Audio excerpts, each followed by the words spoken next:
प्रियंका, एक सवाल पूछना चाहूँगा। सही सही और सोच विचार कर जवाब देना। हाँ पूछो अनित। आखिर मैं भी जान लूँ कि यह कौन सा सवाल है जो तुम्हें कल से बेचैन किए हुआ है। अच्छा तो सुनो। पहली नज़र से जिंदगी भर जुड़ने वाले रिश्तों पर विश्वास है तुम्हें? एकांत नदी में बड़ा सा पत्थर फेंकते हुए अनित ने पूछा। बड़ा सा पत्थर जब पानी में गिरा तो उसकी आवाज़ बड़ी विचित्र सी लगी प्रियंका को। बड़ी बड़ी आंखें उठाकर उसने अपने होने वाले पति को देखा। क्या तुम्हें विश्वास है? प्रियंका ने सोचा उसके प्रेम में आखंड डूब चुका युवा प्रेमी कहेगा। है क्यों नहीं, तभी तो संसार की इतनी लंबी चौड़ी भीड़ में बस तुम मिलते ही इतनी अच्छी लगी कि तुम्हारे बिना जीवन की कल्पना ही शून्य हो गई। चेहरे पर गुलाबी रंगत लिए वह कितना कुछ सोचती रही उत्तर के इंतजार में, परंतु जवाब ना मिला। तनिक चौंकी प्रियंका।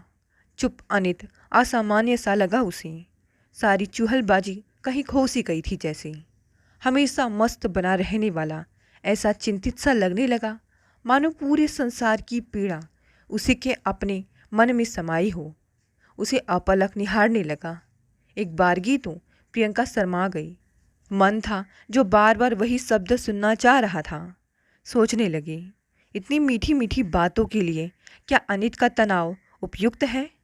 कहीं कुछ और बात तो नहीं? वह जानती थी कि अनित अपनी माँ से बेहद प्यार करता है। उसी के शब्दों में उसकी माँ ही आज तक उसका आदर्श और सबसे घनिष्ठ मित्र रही है। उसके उजले चरित्र के निर्माण की एक एक सीढ़ी से उसकी माँ का साथ रहा है। एकाएक उसका हाथ पकड़ लिया प्रियंका ने, रोक कर वहीं बैठने का आग्रह किया। फिर बोली, क्या माँ अभी तक वापस नहीं आई जो मुझसे ऐसा प्रश्न पूछ रहे हो? क्या बात है? अनित उसका कहना मान वही सूखी घास पर बैठ गया। ऐसा लगा मानो अभी रो पड़ेगा। अपनी माँ के वियोग में वह अक्सर इसी तरह अवश हो जाया करता है। वह इस सत्य से अपरिचित नहीं था। क्या माँ वापस नहीं आई? उसने फिर पूछा। अनित चुप रहा। कब तक माँ की गोद से ही चिपके रहोगे? अच्छी खासी नौकरी करने लगे हो, कल को किसी और शहर में स्थानांतरण हो गया तब क्या करोगे? क्या माँ को भी साथ साथ घसीटते फिरोगे? तुम्हारी छोटे भाई बहन दोनों की जिम्मेदारी है उन पर। तुम क्या चाहती हो? पूरी की पूरी माँ बस तुम्हारी ही हो? तुम्हारे पिता और उन दोनों का भी तो अधिकार है उन पर। अनित, क्या हो गया है तुम्हें? ऐसा लगता है मेरा कुछ खो गया है। जी ही नहीं लगता प्रियंका। पता नहीं मन में क्या क्या होता रहता है। तो जाकर माँ को ले आओ ना। उन्हें भी तो पता है तुम उनके बिना बीमार हो जाती हो। इतने दिन फिर वे क्यों रुक गई? अनायास हंस पड़ी प्रियंका। धीरे से अनित का हाथ अपने हाथ में लेकर सहलाने लगी। शादी के बाद क्या करोगे? तब मेरे हिस्से का प्यार क्या मुझे मिल पाएगा? अगर मुझे ही तुम्हारी माँ से जलन होने लगी तो? हर चीज़ की एक सीमा होती है। अधिक मीठा भी कड़वा लगने लगता है, पता है तुम्हें? अनित प्रिया की बड़ी बड़ी आंखों को एक टक निहारने लगा। माँ तो वे तुम्हारी ही हैं। उनसे तुम्हारा स्नेह भी स्वाभाविक ही है, लेकिन वक्त के साथ साथ उस स्नेह में परिपक्वता आनी चाहिए।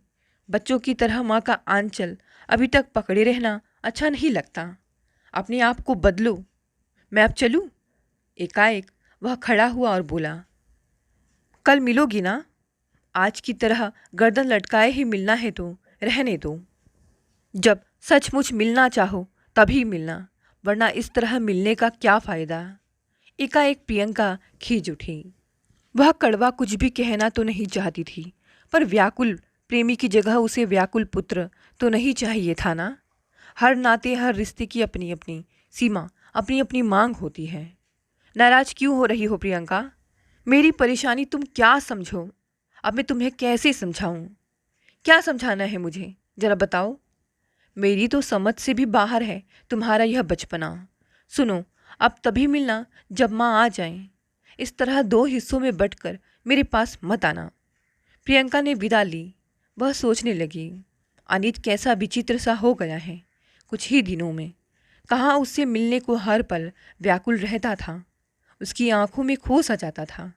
भविष्य के सलोने सपनों में खोए भावी पति की जगह एक नादान बालक को वह कैसे सह सकती थी भला।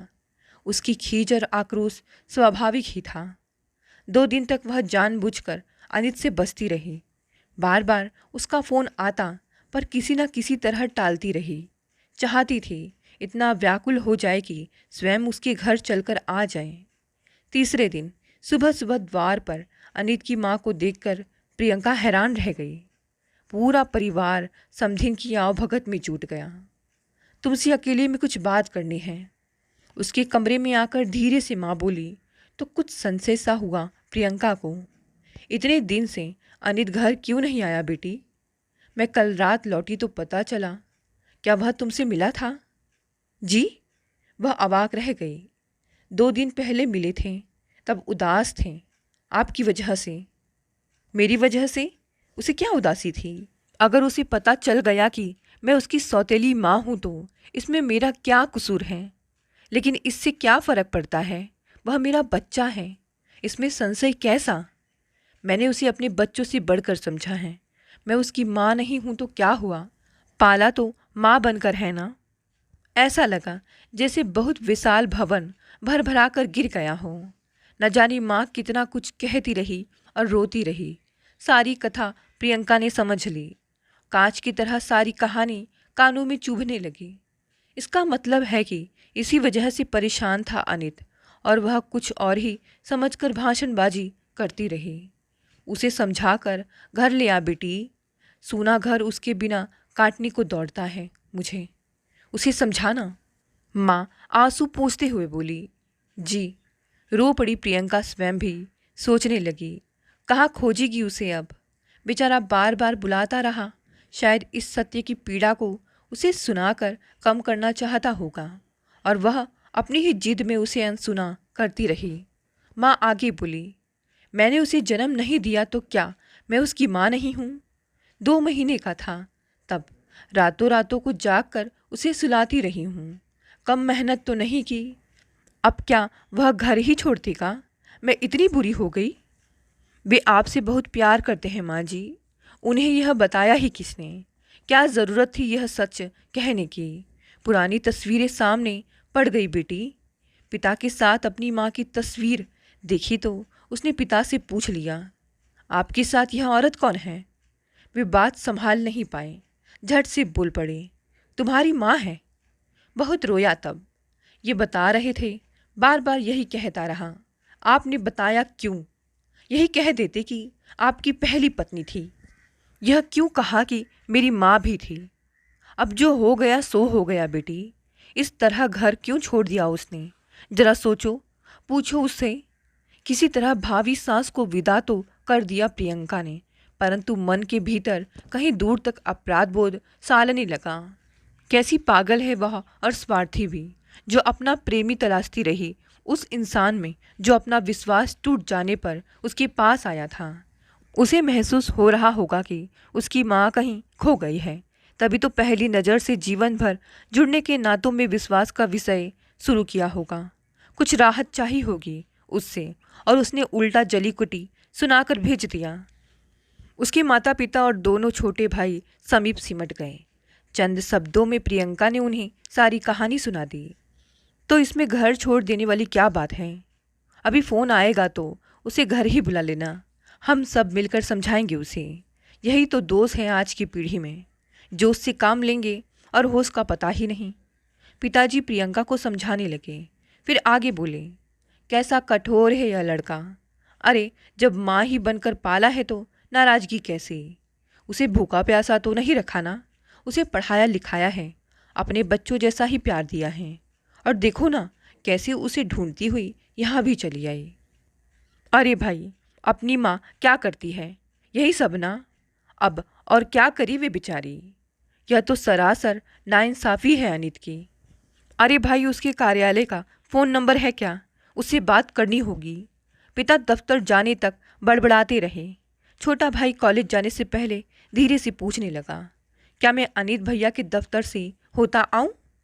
रास्ते में ही तो पड़ता है, उनको घर आने को कह दूंगा। प्रियंका की चुप का भाई ने पता नहीं क्या अर्थ लिया होगा। वह दोपहर तक सोचती रही, क्या कहती वह भाई से। इतना आसान होगा क्या अनित को मनाना? कितनी बार तो वह उससे मिलने के लिए फ़ोन करता रहा था और वह फ़ोन पटकती रही थी। शाम को पता चला अनित इतने दिनों से अपने कार्यालय भी नहीं गया। क्या हो गया है उसे? प्रियंका का सर्वांग काँप उठा। माँ और पिताजी भी अनित के घर चले गए पूरा हालचाल जानने। भावी दामाद गायब था। चिंता स्वाभाविक थी। बाद में भाई बोला, वे अपने किसी दोस्त के पास रहते हैं आजकल, यहीं पास ही गांधीनगर में। तुम कहो तो पता करूं? मैंने पहले बताया नहीं, मुझे शक है तुम उनसे नाराज हो। अगर तुम उन्हें पसंद नहीं करती तो मैं क्यों ढूंढने जाऊं? मैंने तुम्हें कई बार फ़ोन पटकते देखा है। ऐसा नहीं है सुमित, हठात निकल गया होठों से। तुम उन्हें घर ले आओ, जाओ। बहन के शब्दों पर भाई हैरान रह गया, फिर हंस पड़ा। 3-4 दिन से मैं तुम्हारा फ़ोन पटकना देख रहा हूँ। वह सब क्या था? अब उनकी इतनी चिंता क्यों होने लगी? पहले समझाओ मुझे। देखो प्रियंका, मैं तुम्हें समझौता नहीं करने दूंगा।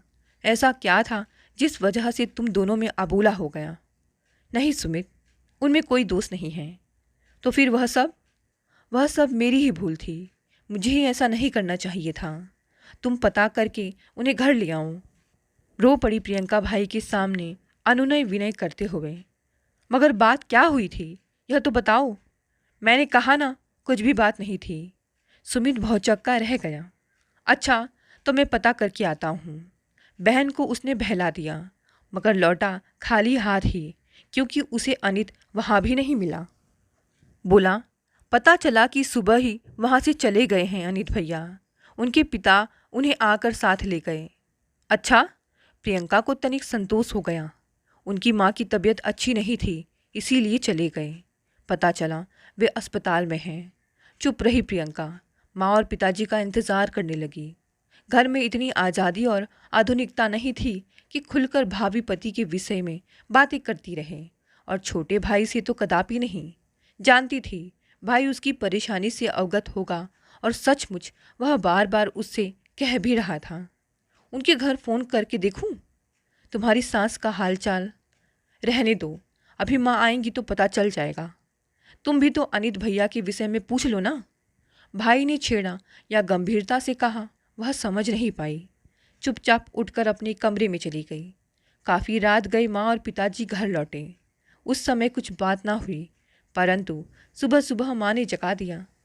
कल रात ही अनित की माताजी को घर लाएं, इसीलिए देर हो गई। उनकी तबीयत बहुत खराब हो गई थी। खाना पीना सब छोड़ रखा था उन्होंने। अनित माँ के सामने आ नहीं रहा था। पता नहीं क्या हो गया इस लड़के को। बड़ी मुश्किल से सामने आया। क्या बताऊँ, कैसे बुत बना टुकुर टुकुर देखता रहा। माँ को घर तो ले गया है, परंतु कुछ बात नहीं करता। तुम्हें बुलाया है उसकी माँ ने। आज सुमित के साथ चली जाना। मैं हैरान रह गई प्रियंका। कोई बात नहीं, शादी से पहले पति के घर जाने का रिवाज हमारी बिरादरी में नहीं है, पर अब किया क्या जाए। उसका घर, सुख दुख, अब इस घर का भी तो है ना। प्रियंका ने गर्दन झुका ली।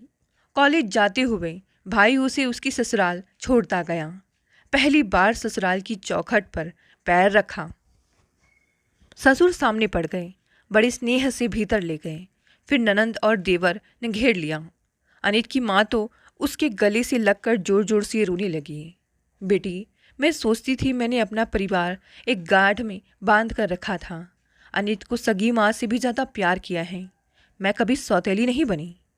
अब वह क्यों सौतेला हो गया? तुम पूछ कर बताओ। क्या पता तुमसे बात करे। हम सबके साथ वह बात नहीं करता। मैंने उसका क्या बिगाड़ दिया है जो मेरे पास नहीं आता? उससे पूछकर बताओ प्रियंका। विचित्र सी व्यथा उभरी हुई थी पूरे परिवार के चेहरे पर। जरा सा सच ऐसी पीड़ादायक अवस्था में ले आएगा, किसने सोचा होगा। भैया अपने कमरे में हैं भाभी, आइए, ननंद ने पुकारा। फिर दौड़कर कुछ फल ले आई। ये उन्हें खिला देना, वे भूखे हैं। प्रियंका की आंखें भर आई। जिस परिवार की जिम्मेदारी शादी के बाद संभालनी थी, उसने समय से पूर्व ही उसे पुकार लिया था। कमरे का द्वार खोला तो हैरान रह गई। अस्त व्यस्त बड़ी दाढ़ी में कैसा लग रहा था अनित। आंखें नीचे चुपचाप पड़ा था। ऐसा प्रतीत हुआ मानो महीनों से बीमार हो। क्या कहे वह उससे, कैसे बात शुरू करे। नाराज होकर उसका भी अपमान कर दिया तो क्या होगा। बड़ी मुश्किल से समीप बैठी और माथे पर हाथ रखा। अनित। आंखें सुर्ख हो गई थी अनित की। प्रियंका ने सोचा, क्या रोता रहता है अकेले में। माँ ने कहा था वह पत्थर सा हो गया है। अनित, यह क्या हो गया है तुम्हें। अपनी भूल का आभास था उसे। अचानक होठों से निकल गया, मुझे माफ़ कर दो। मुझे तुम्हारी बात सुननी चाहिए थी। मुझसे ऐसा क्या हो गया, यह नहीं होना चाहिए था। वह अनित, जिसने कभी उसका हाथ भी नहीं पकड़ा था, अचानक उसकी गोद में सिर छिपाकर जोर जोर से रोने लगा। उसे दोनों बाहों से कस के बांध लिया। उसे इस व्यवहार की आशा कहाँ थी। पुरुष भी कभी इस तरह रोते हैं। प्रियंका को बलिष्ठ बाहों का अधिकार निष्प्राण करने लगा। यह क्या हो गया अनित को। स्वयं को छुड़ाए भी तो कैसे। बालक के समान रोता ही जा रहा था। अनित, अनित बस। हिम्मत करके उसका चेहरा सामने किया। ऐसा लगता है मैं अनाथ हो गया हूँ। मेरी माँ मर गई है प्रियंका, मेरी माँ मर गई है। उनके बिना कैसे जिंदा रहूं, कहाँ जाऊं, बताओ। उसके शब्द सुनकर प्रियंका भी रो पड़ी। स्वयं को छुड़ा नहीं पाई, बल्कि धीरे से अपने हाथों से उसका चेहरा थपथपा दिया। ऐसा लगता है आज तक जितना जिया सब झूठा था। किसी ने मेरी छाती में से दिल ही खींच लिया है। ऐसा मत सोचो अनित, तुम्हारी माँ जिंदा है, वे बीमार हैं। तुम कुछ नहीं खाते हो तो उन्होंने भी खाना पीना छोड़ रखा है। उनके पास क्यों नहीं जाते। उनमें तो तुम्हारे प्राण अटके हैं ना। फिर क्यों उन्हें इस तरह सता रहे हो। वे मेरी माँ नहीं है, पिताजी ने बताया तो क्या जुर्म हो गया। एक सच बता देने से सारा जीवन मिथ्या कैसे हो गया। क्या। अनित टुकुर टुकुर उसका मुंह देखने लगा। क्षण भर को हाथों का दबाव प्रियंका के शरीर पर कम हो गया। वे मुझ बिन माँ के बच्चे पर दया करती रही, अपने बच्चों के मुंह से छीनकर मुझे खिलाती रही। इतने साल मेरी परछाई बनी रही। क्यों। दयावश ही ना। वे मेरी सौतेली माँ हैं।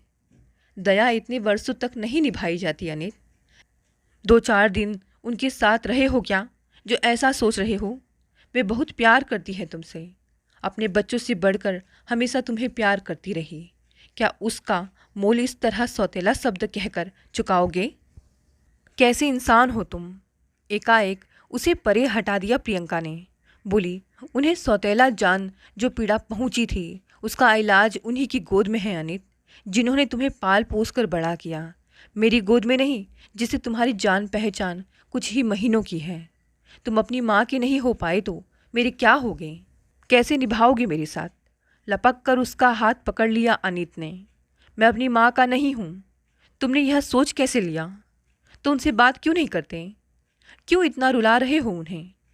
हिम्मत नहीं होती। उन्हें या भाई बहन को देखते ही कानों में सौतेला शब्द गूंजने लगता है। ऐसा लगता है मैं दया का पात्र हूँ। दया के पात्र तो वे सब बने पड़े हैं तुम्हारी वजह से। मन से यह वहम निकालो और माँ के पास जाओ। आओ मेरे साथ। न। अनीत ने गर्दन हिला दी इनकार में। माँ के पास नहीं जाऊँगा। माँ के पास तो कभी नहीं। इसकी वजह क्या है, मुझे समझाओ। क्यों नहीं जाओगे उनके पास। क्या महसूस होता है उनके पास जाने से। एकाएक स्वयं ही उसकी बाह सहला दी प्रियंका ने। निरीह असहाय बालक सा वह अवरुद्ध कंठ और डबडबाए नेत्रों से उसे निहारने लगा। तुम्हें 2 महीने का छोड़ा था तुम्हारी माँ ने, उसके बाद इन्होंने ही पाला है ना। तुम तो इन्हें अपना सर्वस्व मानते रहे हो। तुम ही कहते थे ना, तुम्हारी माँ जैसी माँ किसी की भी नहीं है। जब वह सच सामने आ ही गया तो उससे मुंह छिपाने का क्या अर्थ। वर्तमान में भूत क्यों मिला रहे हो। अब तुम्हारा कर्तव्य शुरू होता है अनित। उन्हें अपनी सेवा से अभिभूत करना होगा। कल उन्होंने तुम्हें तन मन से चाहा, आज तुम चाहो। जब तुम निसहाय थे उन्होंने तुम्हें गोद में ले लिया था। आज तुम यह प्रमाणित करो कि सौतेला शब्द गाली नहीं है। यह सदा गाली जैसा नहीं होता। बीमार माँ को अपना सहारा दो अनित। सच को उसके स्वाभाविक रूप में स्वीकार करना सीखो। उसे मुंह मत छिपाओ। माँ मुझे इतना अधिक क्यों चाहती रही प्रियंका। मेरे मन में सदा यही भाव जागता रहा है कि वे सिर्फ मेरी हैं। छोटे भाई बहन को भी उनके समीप नहीं फटकने दिया। माँ ने कभी विरोध नहीं किया। ऐसा क्यों प्रियंका? कभी तो मुझे परे धकेलती, कभी तो कहती कुछ। अनित फिर भावुक होने लगा। हो सकता है वे स्वाभाविक रूप में ही तुम्हें ज़्यादा स्नेह देती रही हो। तुम सदा से शांत रहने वाले इंसान रहे हो। उद्दंड होते तो जरूर डांटती, किंतु बिना वजह तुम्हें परे क्यों धकेल देती? प्रियंका, मैं इतना बड़ा सच सह नहीं पा रहा हूँ। मैं सोच भी नहीं सकता। ऐसा लगता है पैरों के नीचे से जमीन ही सरक गई है। क्या हो गया है तुम्हें? इतने कमज़ोर क्यों होते जा रहे हो? कुछ ऐसी स्थिति चली आई, शायद उसका यही इलाज भी था। स्नेह से प्रियंका ने स्वयं ही अपने समीप खींच लिया अनित को। कोमल बाहुपास में बांध लिया। भर्राए स्वर में गिला भी किया अनित ने। यही सब सुनाने तुम्हारे पास भी तो गया था। सोचा था तुमसे अच्छी कोई और मित्र कहाँ होगी। तुमने सुना नहीं। मैं कितने दिन इधर उधर भटकता रहा। मैं कहाँ जाऊँ कुछ समझ नहीं पाता।